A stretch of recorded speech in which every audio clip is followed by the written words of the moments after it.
Novas imagens mostram mais irregularidades cometidas pelo senador que tentou fugir de abordagem policial em São Paulo. Alerta para quem vai a eventos como shows e jogos de futebol.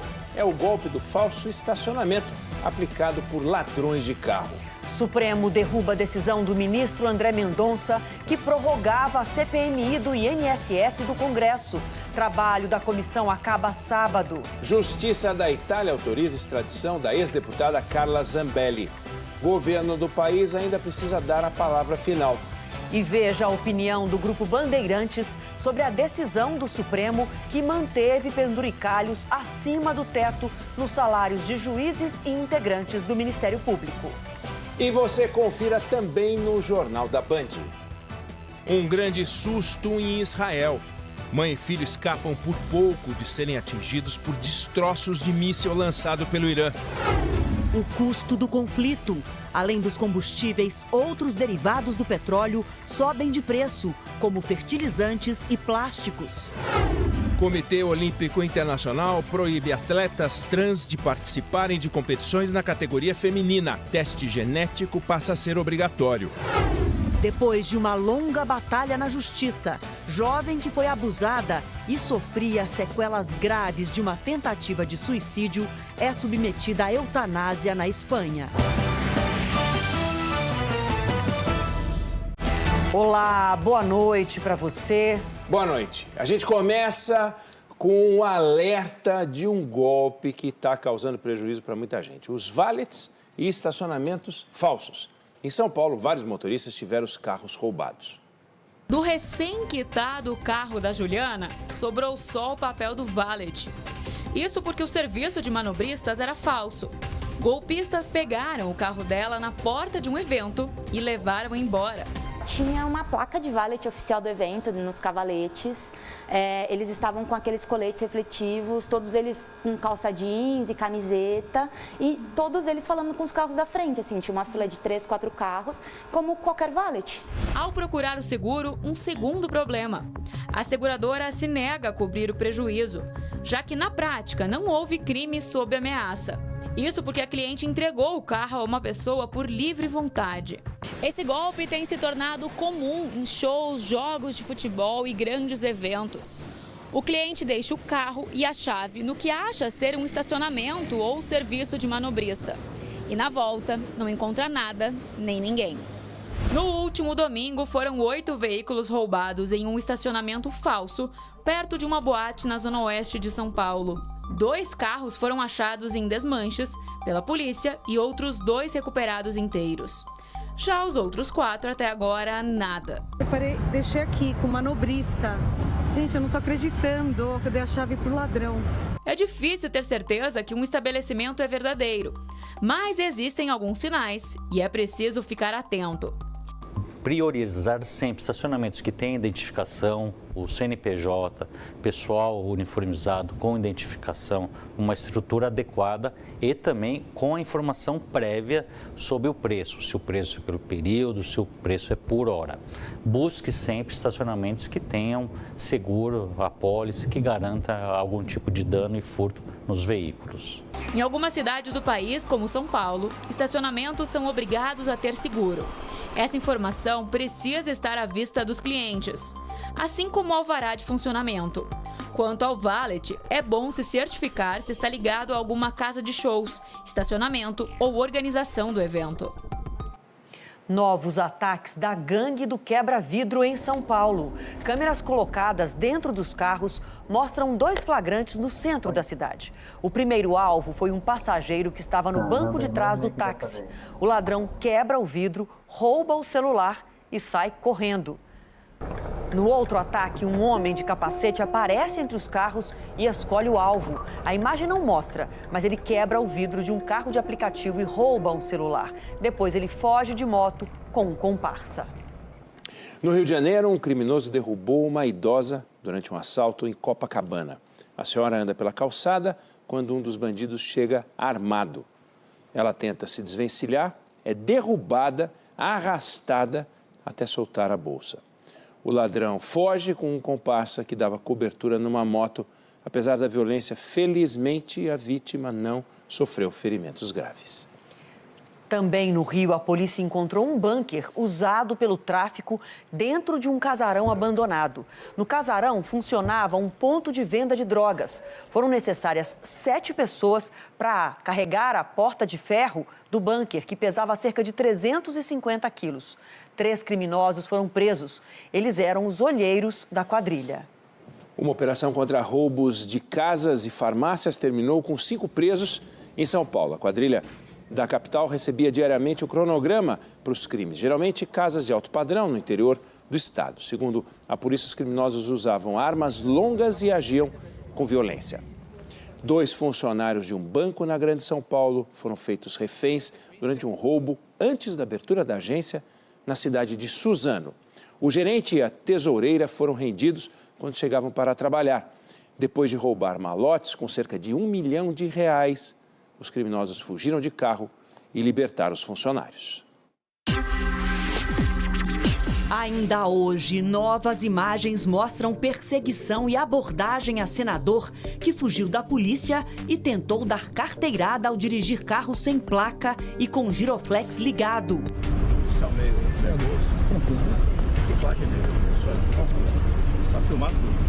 Alexandre Giordano é alvo de várias investigações. Você vai ver já já.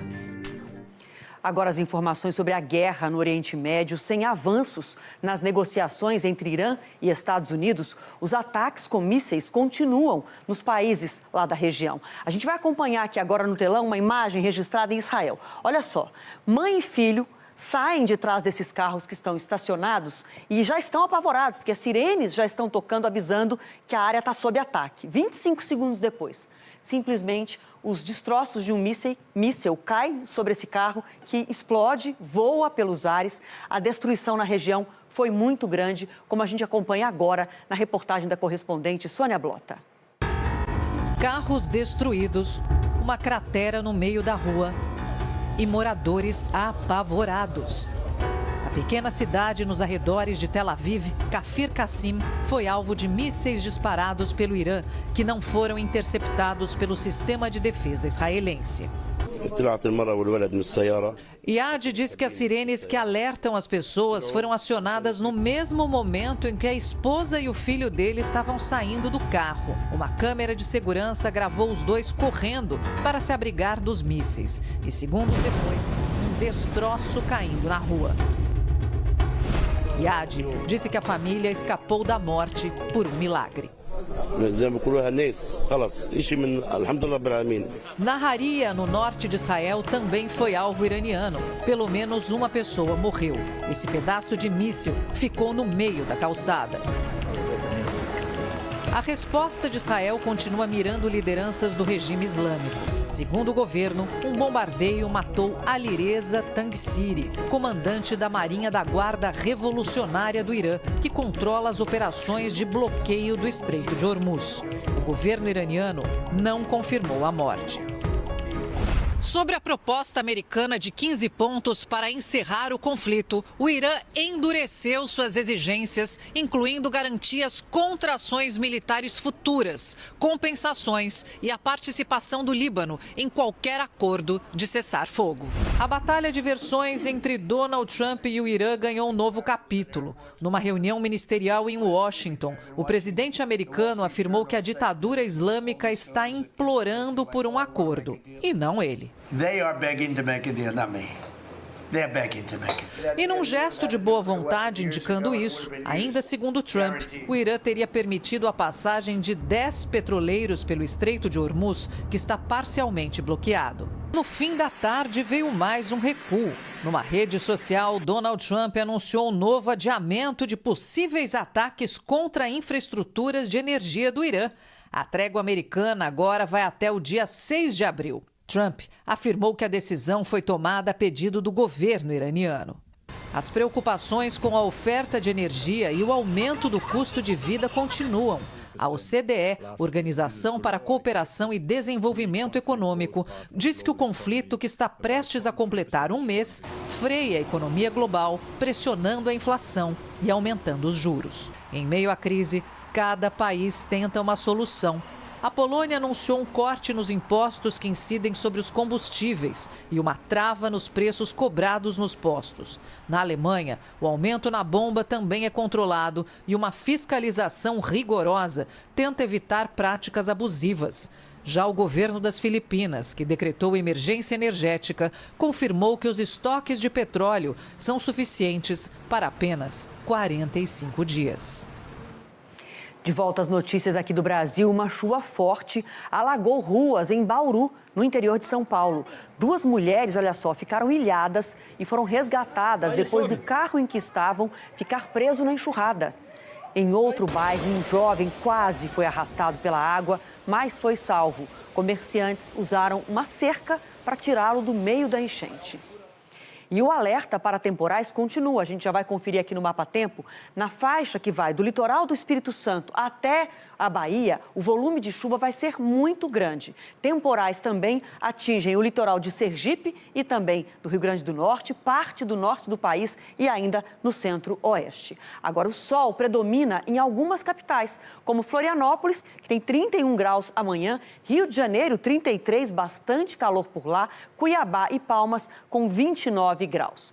Em boa parte da capital paulista, a semana vai terminar com tempo firme e bastante calor também, máxima de 31 graus amanhã.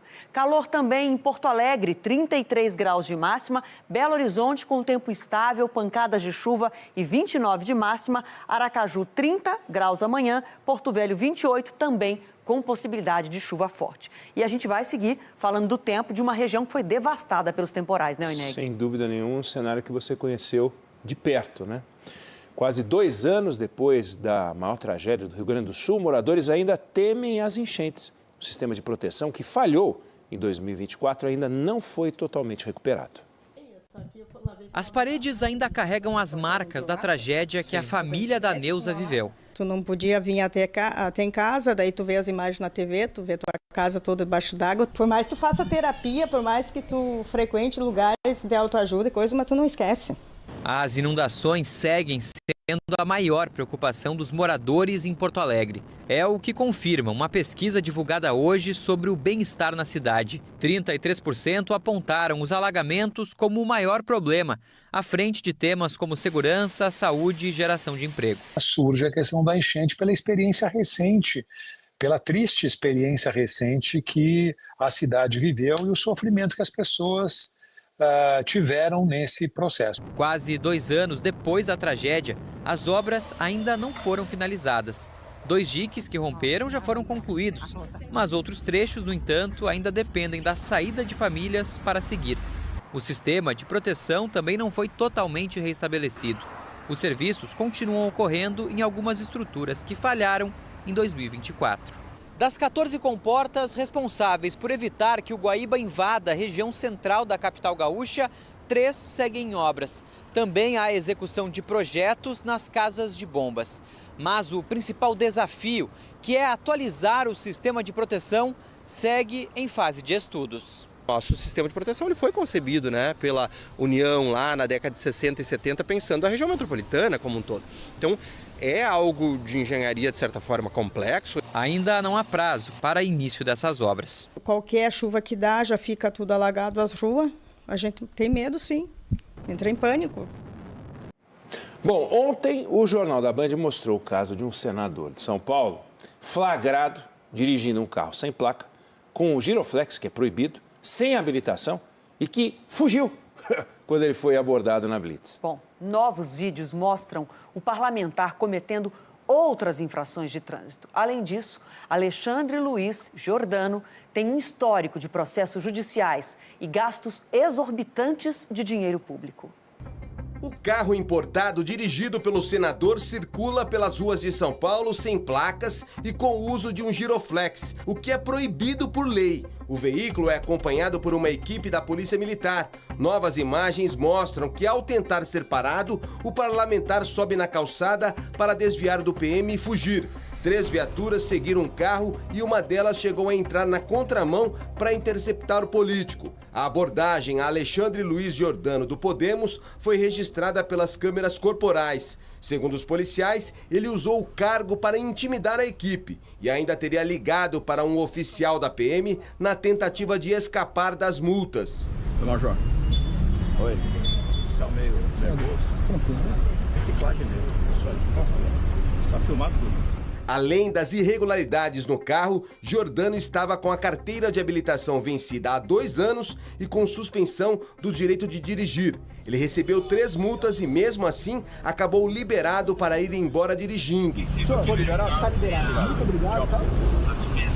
Antes de chegar ao Senado, Alexandre Giordano respondeu a vários processos, casos que incluem dívidas e não pagamentos de compromissos, ações trabalhistas e disputas por propriedades. Atualmente ele é dono de diversas empresas do ramo de metais, extração de minérios, transporte de resíduos e também de um hotel no interior paulista. Alexandre Giordano chegou ao Congresso em 2021 sem receber nenhum voto. Ele era suplente do senador Major Olímpio e assumiu o cargo depois da morte do parlamentar. Mandato que termina no fim do ano. Desde então, tem baixo protagonismo nas principais discussões do Senado. O nome dele aparece mais nos bastidores do que na tribuna. Em 2019, foi citado como intermediador em um caso ligado à negociação de energia de Itaipu, que gerou uma crise política no Paraguai. Em 2022, foi questionado pela Procuradoria-Geral da República por gastos exorbitantes com combustíveis, quase R$4 mil num único dia. Na ocasião, a equipe do senador disse que os pagamentos se referiam a diversos abastecimentos faturados na mesma data. Mais recentemente, passou a ser investigado por ameaça e falsidade ideológica. Um ex-funcionário afirma que teve o nome usado por Giordano como laranja de uma empresa sem autorização e chegou a ser ameaçado pelo senador com uma arma de fogo. O caso ainda não foi concluído. Procurado, o parlamentar não respondeu. Falar de um assunto mais edificante, literalmente, né? Projetos inovadores como casas feitas em impressoras 3D são destaques da Bienal da Arquitetura em São Paulo. A mostra traz também ideias simples para baratear as construções. Vamos ver na reportagem da Olívia Freitas.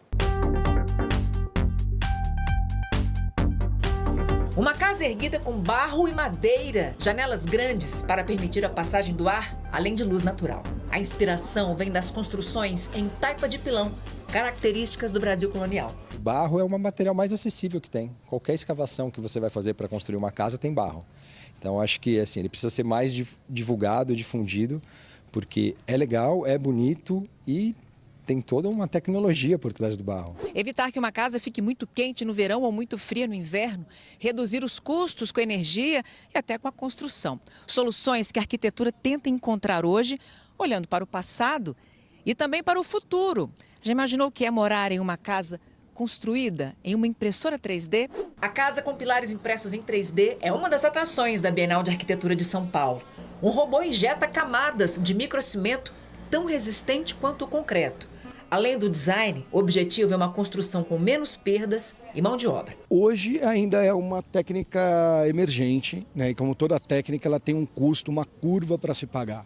Mas ela sendo bem adotada e o projeto for pensado para esse tipo de tecnologia, em 5 anos isso já começa a ser uma realidade. O microcimento e o software foram desenvolvidos por uma startup em parceria com pesquisadores da USP. E na tecnologia brasileira uma novidade, baratear os custos para tornar esse tipo de técnica mais comum no Brasil.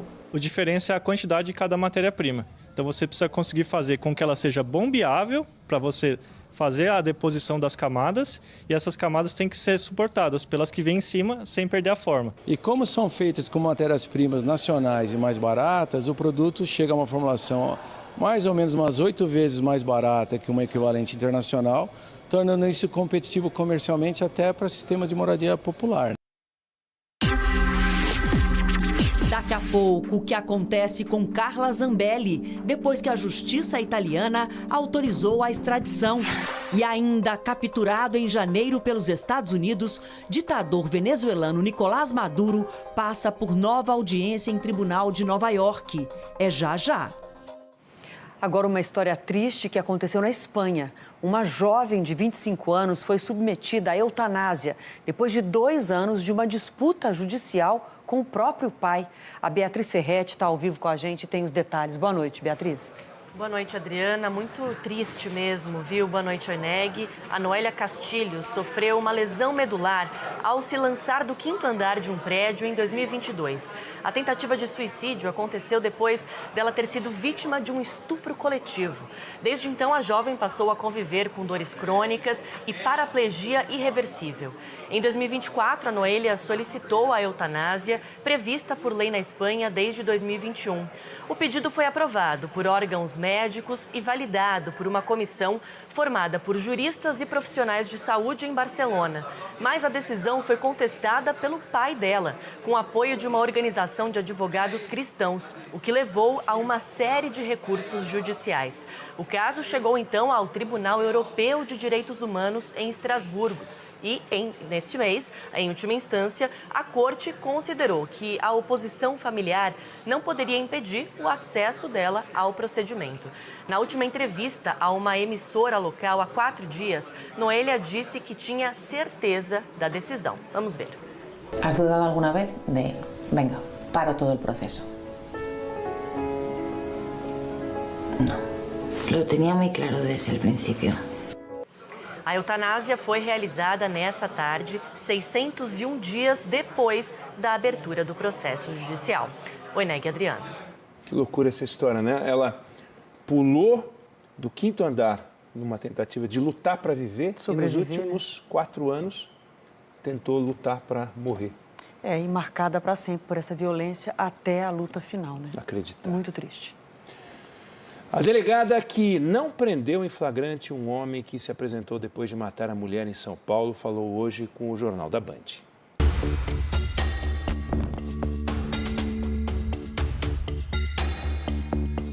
Gabriela Duó é quem estava de plantão quando Demerson Benevides de Miranda se apresentou como autor do assassinato da esposa, Rosimeire Cristina do Nascimento.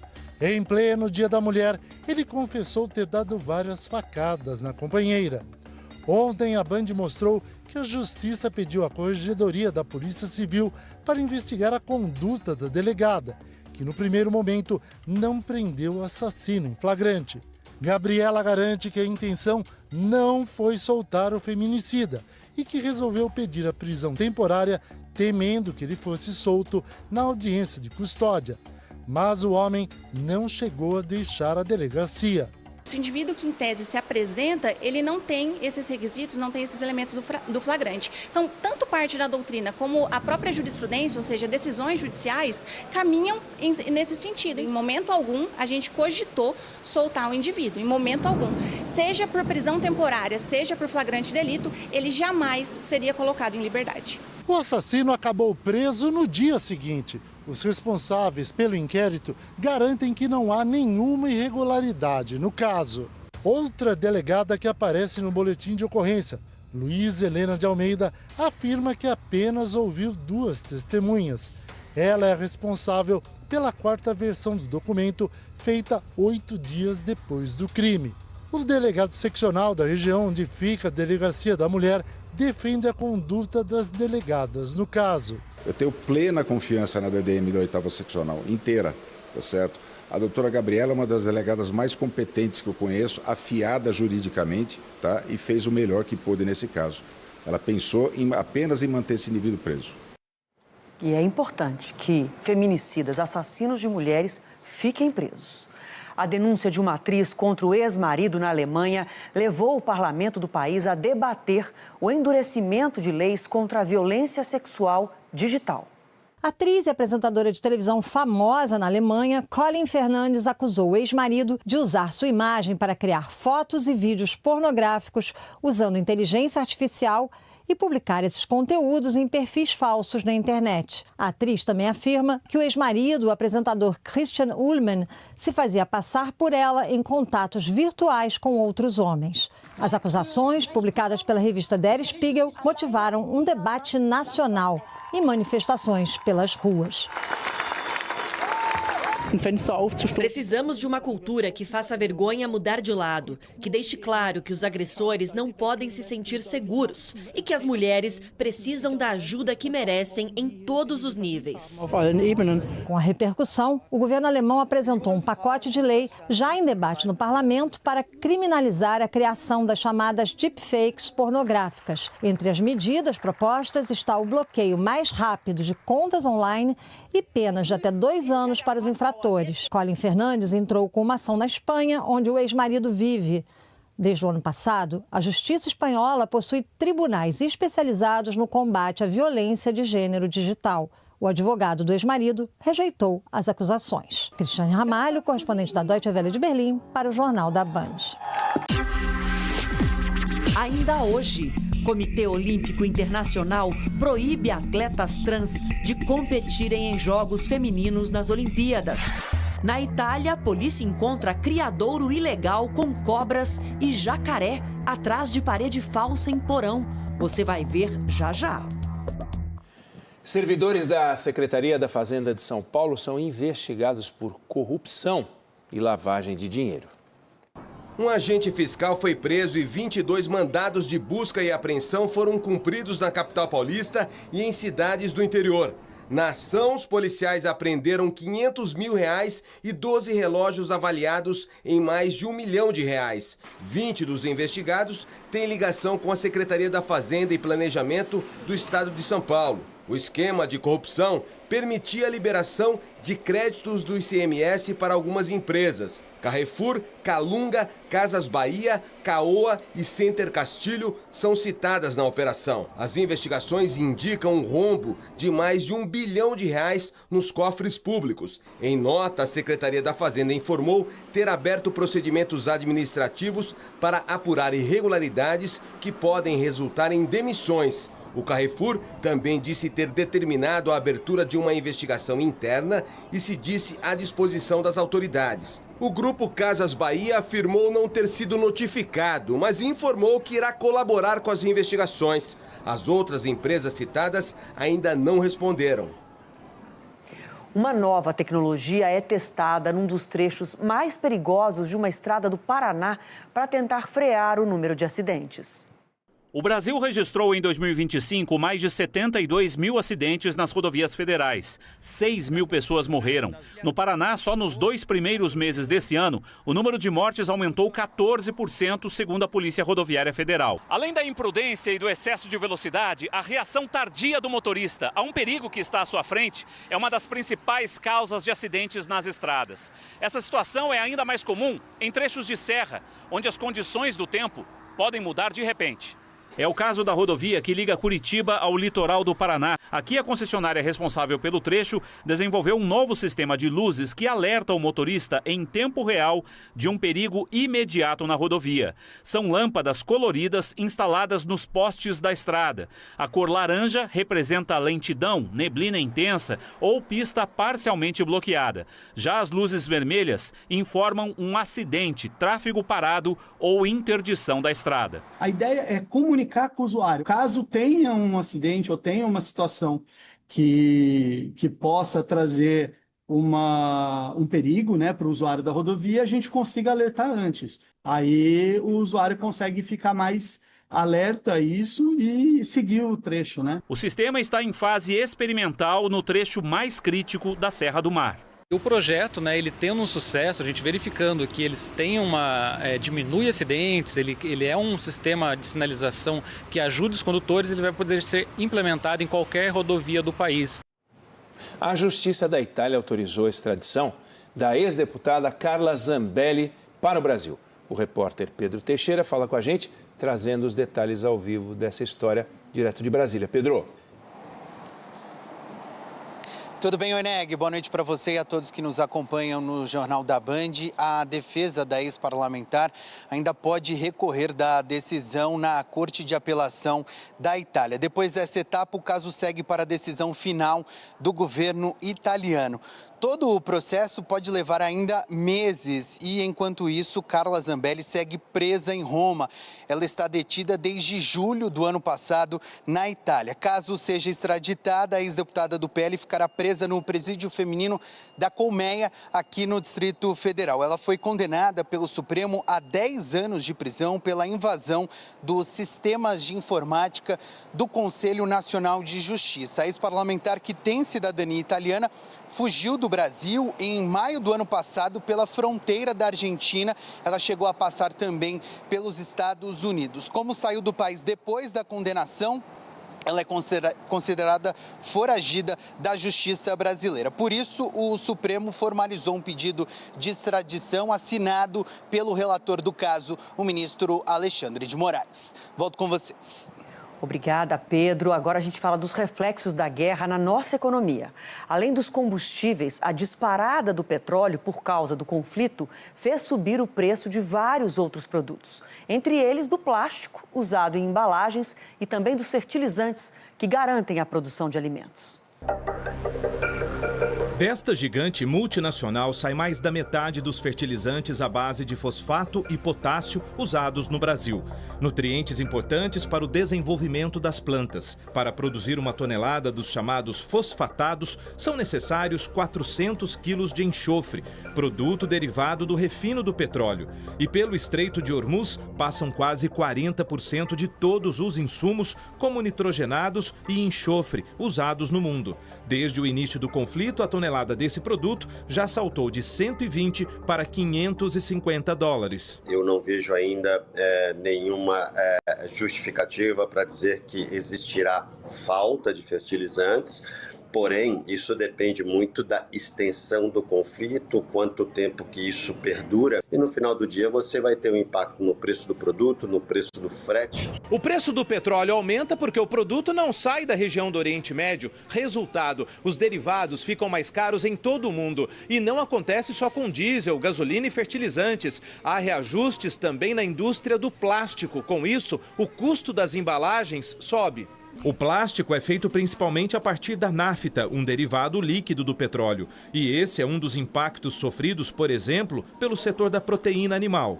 Você tem uma previsão de aumento entre 20% e 30% das empresas que vendem as embalagens plásticas. E você sabe, não tem como produzir carne e vender carne no supermercado sem que ela esteja embalada num plástico esterilizado para você dar garantia para o consumidor da sanidade daquela carne.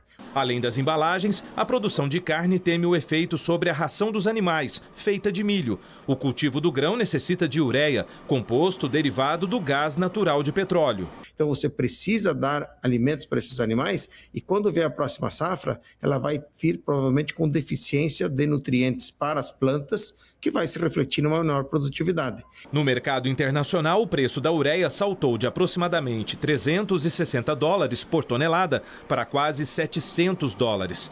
Esse aumento já é sentido no campo, com o peso da ureia no custo do milho passando de cerca de 12% para 23%. Todas as fontes típicas de provisão dos nitrogenados para o Brasil parecem agora se fechar, criando um curto-circuito que liga o sinal amarelo de preocupação entre os produtores e, sobretudo, entre aqueles que pensam o futuro da agricultura. A prévia da inflação subiu menos em março, mas ainda ficou acima do esperado. Os alimentos foram os produtos que mais aumentaram de preço. Olhar bem, preço, marca e quantidade antes de levar para casa. A receita não muda.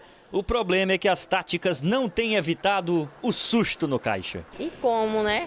Do jeito que as coisas estão disparadas, a gente até assusta. Eu que venho ao mercado pelo menos uma vez por semana e os preços só fazem aumentar. O que o consumidor já percebeu aqui no mercado ficou claro na prévia da inflação de março. Segundo o IBGE, alimentos e bebidas foram os produtos que mais subiram e impactaram o IPCA 15.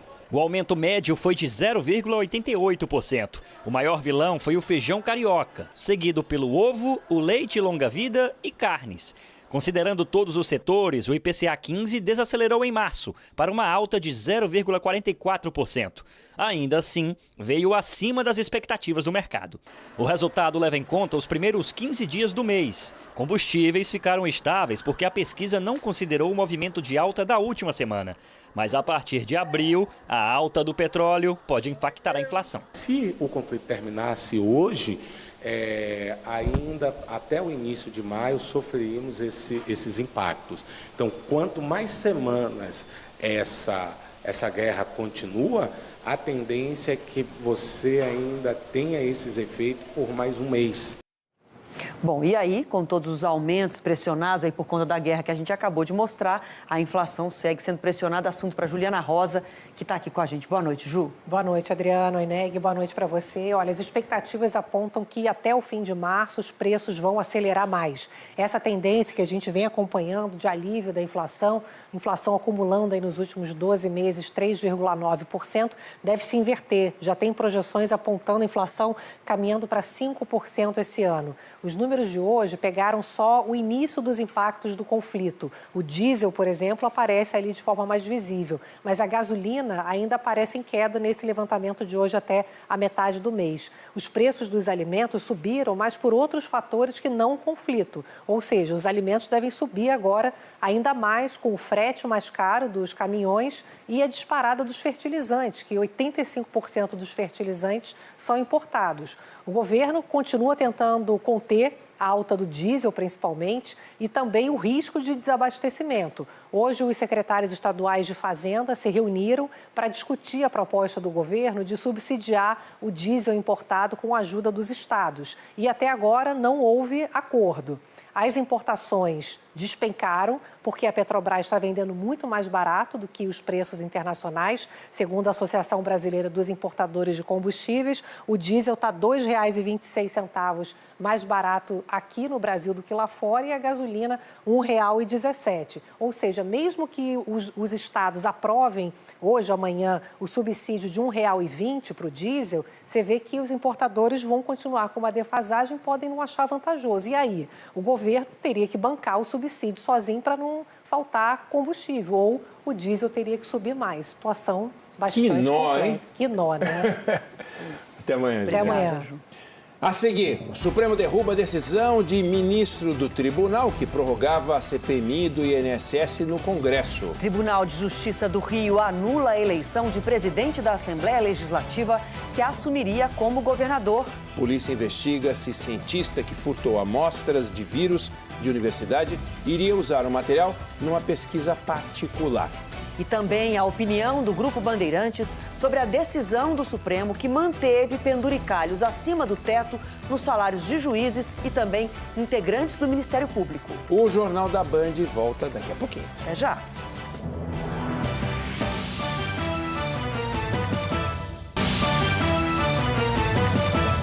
De volta com o Jornal da Band, por 8 votos a 2, o Supremo derrubou a decisão do ministro André Mendonça, que tinha prorrogado a CPMI do INSS. Os trabalhos na comissão terminam sábado agora. Plenário do Supremo Tribunal Federal reunido em uma derrota para André Mendonça.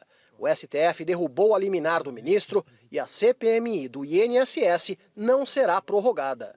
Mendonça tinha decidido na segunda-feira pela continuidade dos trabalhos da comissão por 120 dias, o que irritou o presidente do Congresso, Davi Alcolumbre, que viu no ato uma intromissão do Judiciário no Legislativo. O governo considera que a CPMI já investigou o roubo aos aposentados e agora serve de palco à oposição.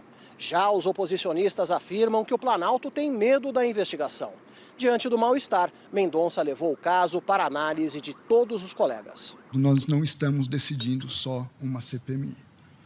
Nós estaremos decidindo a possibilidade de prorrogação ou não de outros instrumentos, de futuras minorias, quem sabe que hoje são maiorias, porque esse é o ciclo da democracia. Flávio Dino abriu a divergência. Reconhecer a possibilidade de prorrogação automática da CPI significaria admitir que o parlamento, no exercício atípico da função investigativa, dispõe de um poder mais amplo do que o próprio Poder Judiciário, quando atua no exercício de sua função típica. O decano da corte, Gilmar Mendes, e o ministro Alexandre de Moraes também votaram contra a prorrogação da CPMI. Sem citar as conversas do banqueiro Daniel Vorcaro, eles falaram sobre o vazamento de dados sigilosos. A CPMI fez, presidente, um link com dados sigilosos de todas a prova da Polícia Federal, de contatos, agendas, telefonemas, e distribuiu para os jornalistas. A CPMI fez um quadradinho com imagens e fotos, inclusive, de colegas parlamentares. E foi necessário o ministro André determinar imediatamente o retorno disso. Deplorável que isso tenha ocorrido. Lamentável que isso tenha ocorrido. Criminoso que isso tenha ocorrido. Processos sob sigilo submetem-se aqui a essa regra. Nós não vazamos. Sem prorrogação, o prazo para os trabalhos da CPMI e do INSS termina neste sábado. O presidente da comissão protestou. Nós estamos sendo tirados de nossas prerrogativas a cada decisão do Supremo Tribunal Federal e nós precisamos reagir. Está na hora de que o parlamento use o exemplo desta CPMI como um momento em que nós reequilibremos os poderes, que nós reequilibremos e tragamos de volta as nossas prerrogativas. Hoje, o ministro do Supremo, Cássio Nunes Marques, foi o sorteado para analisar um pedido de criação de uma CPI específica para investigar as fraudes bilionárias do Banco Master. 7 senadores pediram a abertura da comissão. Eles alegam omissão do presidente do Congresso, Davi Alcolumbre. Agora a gente fala de mais um capítulo de uma semana conturbada na política do Rio de Janeiro. A Justiça anulou agora há pouco a sessão que elegeu o novo presidente da Assembleia Legislativa do Estado, que assumiria como governador. Ao vivo do Rio de Janeiro, o Marcos Sadoc tem os detalhes para a gente. Boa noite, Sadoc. Oi, Adriana, excelente noite a você, Eneg, todo mundo que está acompanhando o Jornal da Band. A Justiça do Rio decidiu por essa anulação porque a Alerj precisava aguardar uma recontagem de votos das eleições de 2022 dados a Rodrigo Bacelar. O então deputado estadual e ex-presidente da Assembleia Legislativa foi condenado essa semana pelo Tribunal Superior Eleitoral. Mas essa recontagem só está marcada para a semana que vem. Ela tem que acontecer antes da votação para presidente da Casa, porque essa mudança pode acarretar aí na configuração do próprio parlamento. Em meio a tudo isso, a votação de hoje, que elegeu Douglas Ruas como presidente da Alerj por 45 votos a 0, então a sessão foi anulada. Em meio à reviravolta, o governo do Rio de Janeiro segue de forma interina com o presidente do Tribunal de Justiça, já que Cláudio Castro renunciou na segunda-feira, um dia antes de ser condenado pelo TSE. Nesse momento, o que nós temos é uma eleição marcada para o governo do Rio de Janeiro de forma indireta para abril. Já a Alerj tem até semana que vem, respeitando um número determinado de sessões para escolher o seu novo presidente. Claro que a gente segue acompanhando e eu volto com vocês. Obrigado, Sadoc. Mensagens do celular da soldado da PM, Gisele Alves, foram apagadas horas antes dela morrer. O marido, o tenente-coronel Geraldo Neto, está preso acusado de feminicídio. Quem traz para a gente mais informações ao vivo é o repórter Rodrigo Hidalgo. Hidalgo, boa tarde. Aliás, boa noite. Boa noite, Eneg. Boa noite a todos. Exatamente. Um relatório da Polícia Civil analisou os dados extraídos do celular da vítima e apontou indícios de manipulação das provas. Segundo os peritos, as últimas conversas entre o casal foram apagadas, possivelmente pelo próprio réu, logo depois do tiro fatal. Mesmo assim, parte das mensagens foi recuperada. O conteúdo mostra que na noite anterior ao crime, Gisele e o tenente-coronel Neto tiveram diversas trocas de mensagens sobre uma separação. Ela queria o divórcio. Isso contraria a versão apresentada pelo tenente-coronel. A polícia afirma que há indícios de que o celular da vítima foi manuseado após o crime, com o objetivo de apagar conversas e sustentar a narrativa do policial de que Gisele cometeu suicídio. A última mensagem da soldado, enviada às 11 da noite, é direta. Ela diz que ele poderia sim dar entrada no pedido de divórcio. Isso aconteceu cerca de 8h30 antes da morte. Outro ponto que chama a atenção dos investigadores é que as mesmas conversas não foram encontradas no celular do tenente-coronel porque também teriam sido apagadas. A polícia segue analisando os dados para entender exatamente o que foi excluído e em que momento isso aconteceu. Obrigada, Hidalgo. A polícia quer saber se a Argentina, que foi presa por furtar material biológico de um laboratório da Universidade de Campinas, iria usar as amostras para uma pesquisa própria. O marido dela também é investigado. Esse é o laboratório de onde Soledad Palameta furtou as amostras. Área de nível 3 de biossegurança que exige protocolos rigorosos e é atualmente o nível mais alto existente no Brasil para se estudar agentes altamente infecciosos. Mas eu acho que o problema mais importante é a questão da manipulação de material biológico de origem genética e que pode trazer consequências muito graves para quem cometeu o crime e também para as pessoas que entrarem em contato com esse material. Outro ponto investigado pela polícia é que a pesquisadora é uma das sócias de uma empresa que desenvolve vírus transgênicos. A empresa foi criada em maio de 2025. Ela atua principalmente com pesquisa e desenvolvimento experimental em ciências físicas e naturais e serviços de agronomia e consultoria às atividades agrícolas e pecuárias. O sócio da empresa e marido da pesquisadora, Michael Edward Miller, também é investigado pela Polícia Federal. Ele participou de um trabalho de iniciação científica na universidade ao lado de Soledad sobre vírus. As investigações devem mostrar se ele e a empresa têm ligação com o furto do material biológico. A Polícia Federal localizou parte do material desaparecido e a pesquisadora foi presa em flagrante, mas depois foi liberada em audiência de custódia.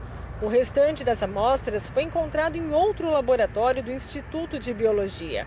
A polícia investiga se Soledad teria exposto outras pessoas às amostras virais. Agora, olha essa história que vem da Itália. Policiais descobriram um criador ilegal de animais no porão de uma casa. Tinha anaconda, pitons, jiboia, sucuris, lagarto e jacaré. Os animais perigosos foram levados para instalações seguras. A polícia está agora atrás do dono do lugar, que tem vários antecedentes criminais. A seguir, que presente você daria se encontrasse pela frente um ditador? O da Coreia do Norte ganhou um fuzil. Num concurso de Miss, candidata sofre constrangimento por causa de um detalhe: os dentes. E veja a opinião do Grupo Bandeirantes sobre a decisão do Supremo que manteve penduricalhos acima do teto nos salários de juízes e integrantes do Ministério Público. É daqui a pouquinho aqui no Jornal da Band.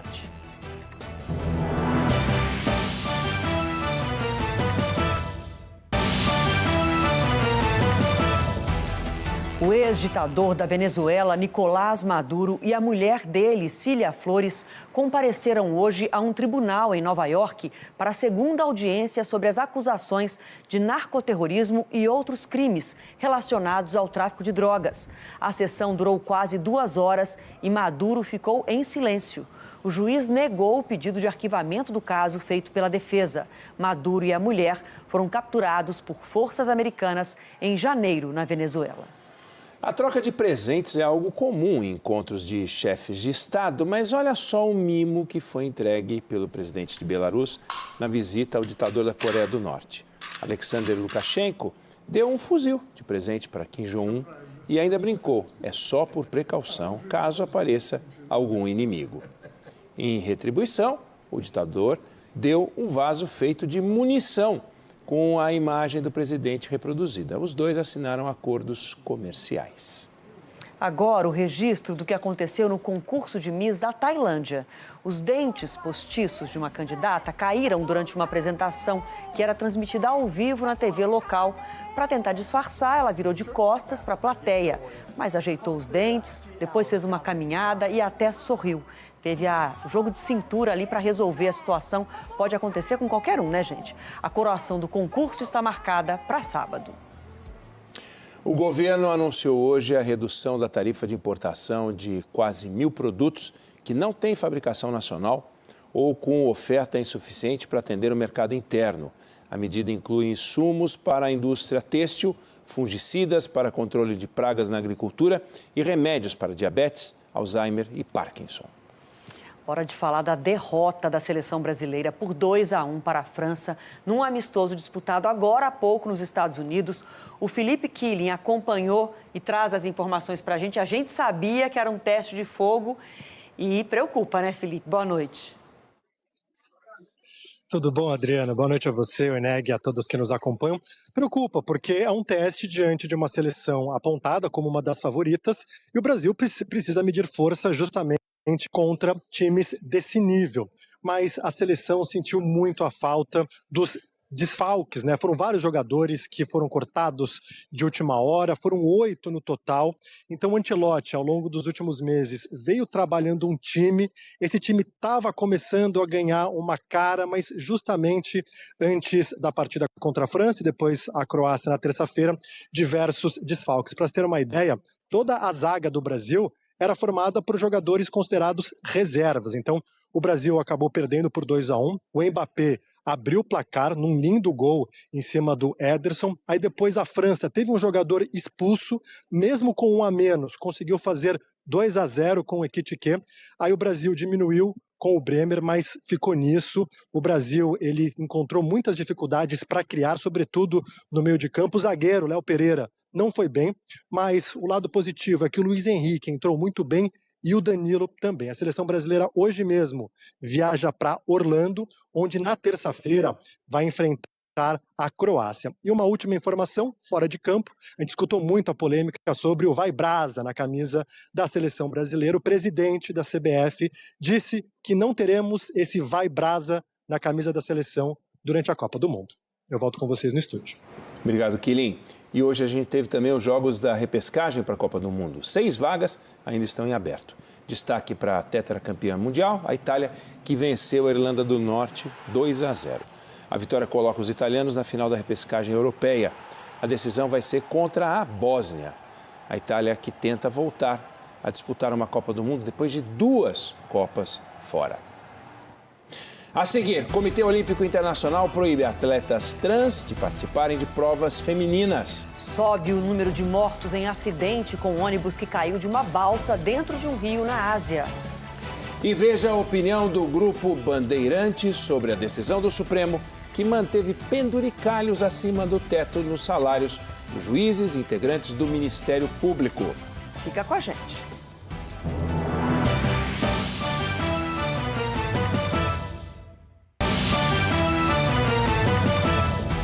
Estamos de volta com a informação sobre uma polêmica no mundo esportivo. O COI, o Comitê Olímpico Internacional, proibiu a participação de atletas trans em jogos femininos das Olimpíadas. As atletas vão ter que se submeter a um teste genético para determinar o gênero biológico. A medida passa a valer nos Jogos Olímpicos de Los Angeles de 2028. A entidade nega a pressão externa e diz que o objetivo é garantir equilíbrio nas competições. No Rio de Janeiro, a polícia recuperou parte do material esportivo do Vasco, que tinha sido roubado hoje à tarde quando era transportado num caminhão para o centro de treinamento do clube. Alívio para o Vasco, que teria prejuízo de quase R$1 milhão. Ninguém foi preso.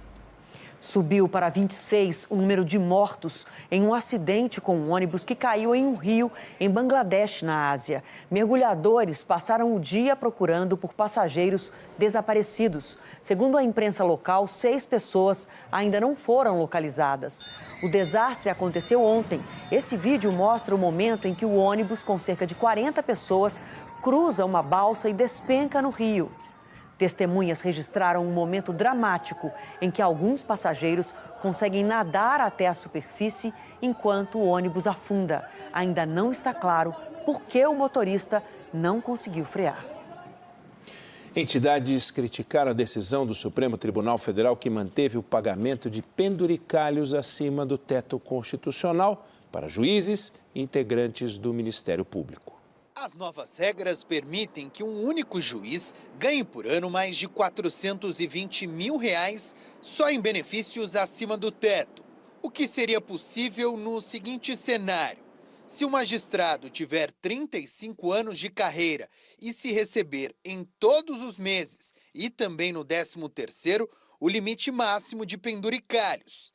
Nesse caso, o salário mensal poderia atingir quase R$79 mil, valor que chega a 70% do teto do funcionalismo, que é de R$ 46 mil. E por que a gente citou os 35 anos de carreira? É que o Supremo recriou o quinquênio, um pagamento extra a juízes e procuradores a cada 5 anos de trabalho. Ele está de volta depois de 20 anos extinto. A decisão do Supremo é decepcionante porque ela permite que o Brasil continue pagando mais do que todos esses outros países no topo do serviço público, nas 4 carreiras jurídicas, e em troca desses pagamentos, esses super salários, campeões mundiais, a gente não receba serviços de qualidade. O Supremo também definiu que as novas regras valem até que o Congresso crie uma legislação sobre os pagamentos. Caso deputados e senadores não se mexam, os penduricalhos para juízes e integrantes do Ministério Público seguem por tempo indeterminado. A gente corre o risco, esse precedente do STF, que eles abriram ontem, abre uma brecha aqui para o Congresso fazer algo pior, inclusive. Em outra decisão, o Supremo limitou alguns penduricalhos a até 35% do teto constitucional. Entre eles, o pagamento de diárias, ajuda de custo e indenização por férias não tiradas.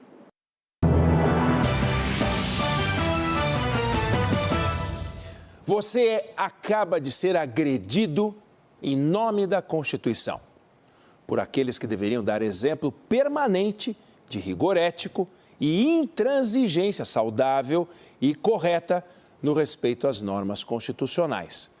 Quando os iluminados do Supremo se reúnem para autorizar penduricalhos que podem chegar a 70% do salário dos servidores, eles estão garantindo um reforço confortável nas próprias contas bancárias. Isso é uma vergonha? Olha, vergonha é uma palavra que já não qualifica os absurdos que chegam de lá, das decisões dos ministros e de comportamentos que sujam cada vez mais a imagem do nosso Supremo. Chamar de desfaçatez, escândalo, descaramento, certamente é tudo isso e muito mais, porque os escolhidos para a missão nobre de zelar por uma instituição essencial se insurgem contra ela sem nenhum pudor, como se vê praticamente todos os dias. E ao acionar os seus motores nessa marcha insensata, com destaque para alguns que já se tornaram tristemente notórios, ferem a sociedade como um todo e atingem o peito da democracia. Essa é a opinião do Grupo Bandeirantes de Comunicação.